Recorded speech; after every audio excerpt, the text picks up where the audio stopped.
to underline shortcut keys inside Windows 10. For example, if I right click on the desktop, some of these letters should be underlined, but none of them are underlined because those are hotkeys, shortcut keys. So to underline them, come here to the search box and type in underline and click on this one, underline access key shortcuts.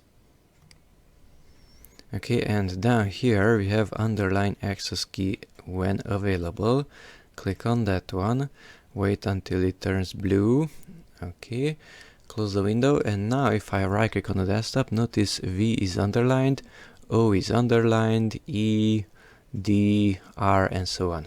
Why is that useful? Because you can right click on the desktop, this menu appears, but you don't have to move your cursor down here to, let's say, display settings and then click on it, but instead you just right click and click the letter D. So right click, letter D on the keyboard, and from here you can change your resolution, for example.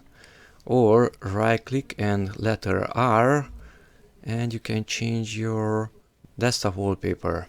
So it's much faster. Right click D, right click R.